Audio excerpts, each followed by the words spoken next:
G'day guys, and welcome to the next part of the single pin picking for the Sunday Beginner Series. So last week I went through and showed just how you can determine the binding pin and how to practice pin counting. So I thought this week, to follow on from that, I'll actually show you what it looks like to single pin pick and how you work out which ones are your binding pins to actually pick a lock open. So I've got the C3 training lock set up here in the vise. So let me just move my camera down to my other mount and get this all set up, and we'll go through it step by step. Alright, so as you can see, I've got the lock set up in here, and I do apologise about the glare, but you can see all the pins in there moving and how that's going to work. Now I just got to grab the tensioner. So I want to tension away from the camera, and being a beginner, for beginners I'm going to use a bottom of the keyway tensioner, especially for this. Sorry, I'm just going to move this up a little bit.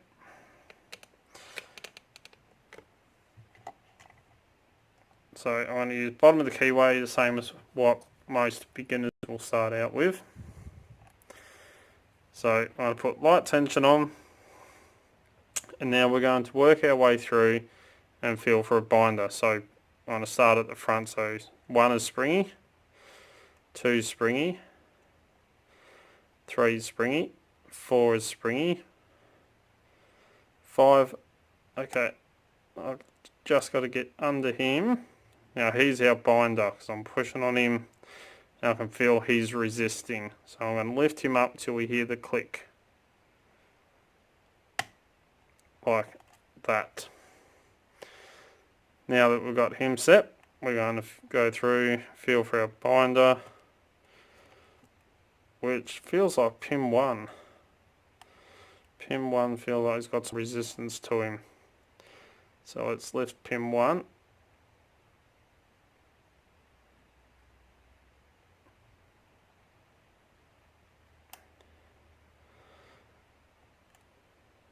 I think we got him set. Hear a click though. Nothing off 2.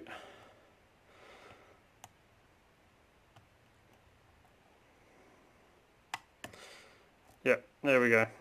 Let's redo that because didn't quite hear him. Grab a slightly bigger tensioner for this lock. That's better. Alright, so again, I'm going to go tension away from the camera. So I'm going to slowly pick in and feel for the binding pin, which again happens to be 5. So let's lift him up till we get a good click. Okay, I believe I've set 4 already and 3 just by lifting up 1.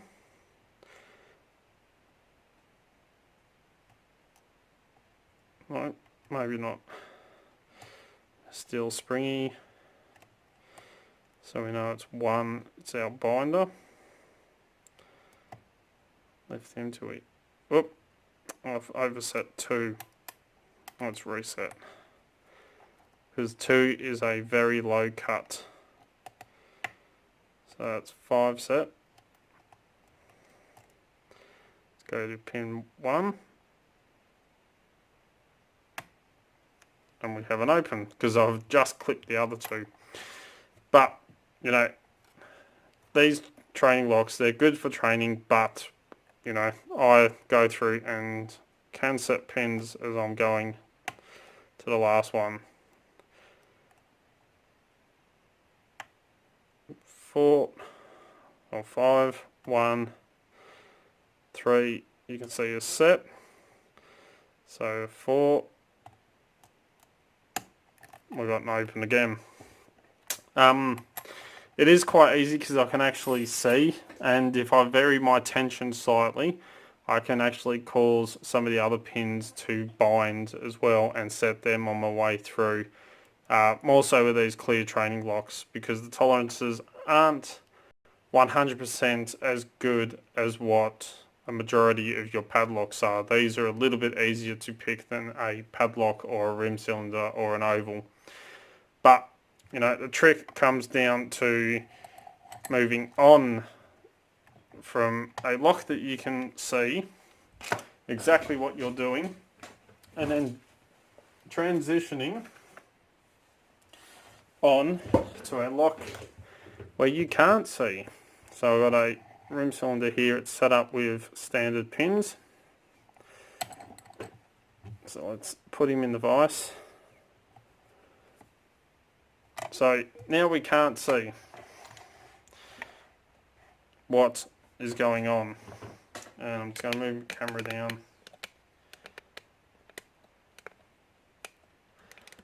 So we have to transmit what we can learn from a clear lock where we can see. So we're listening for the clicks and the feedback with the feel.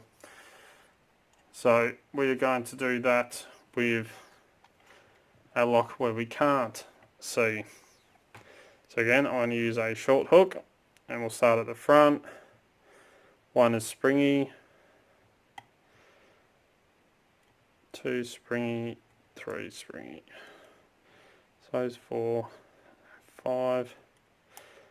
Okay, so I must have missed a pin.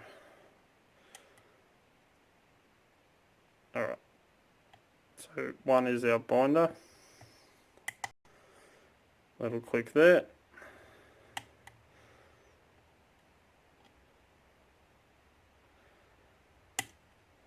Click.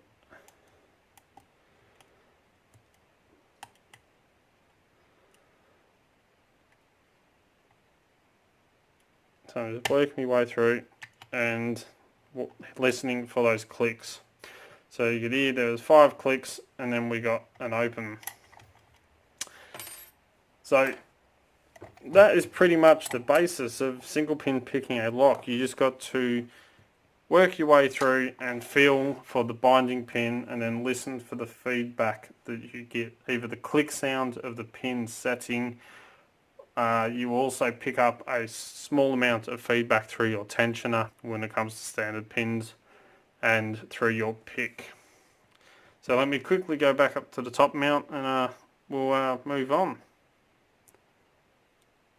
Okay, so that is pretty much the basis to start off single pin picking. As I've shown you, you just got to feel for your binder, work out which pin is your first binder, push on that pin until you hear a click or you get a feedback or some noise from it that will let you know when it's set, and then work your way through and feel for your next binder. Now, not all locks will bind in the exact order. They will change, just like tensioning clockwise will have a different binding order to if you tension counterclockwise. So it all comes down to the lock's tolerances and the lock itself. But practice on one of these where you can actually see what it is that you are actually doing, and then try and make a mental note of what you see and what you feel through your pick and your tensioner when you actually set the pins. Once you are confident with picking them, that's when I would highly recommend to move on to a progressive set of locks, like these ones that I've done a review on and spoke about before. The progressive set, where you start off with 2 pins, 3, 4 and 5. You can't see what you're doing, so it all comes back to learning the sounds, the feel and the feedback that you get. But next week I will move on to pin progression. So once you are confident with standard pins, what I would recommend moving on to, and steps to take going through your pin progression. So I will cover that next week. But until then, as always follow the codes, keep Locksport legal, you know, don't go do anything stupid. Please hit that subscribe button. As you know, I try to make 2 to 3 to 4 videos per week, depending on work and everything else that I've got going on. Don't forget to come and join us on Discord, Extremely League of Pickers. I cannot recommend that enough. Don't forget you can also find us on Instagram, Facebook and Twitter, where I put up posts and photos and all the fun stuff that happens around here pretty much. If you like what you see, don't forget to give it a thumbs up. Really do appreciate it. And until next time, cheers guys. Also, if you want to get in contact with me, contact me through any of the social medias, Discord, or send us an email at darkheartslockpicking@gmail.com. So yeah, till next time, cheers guys.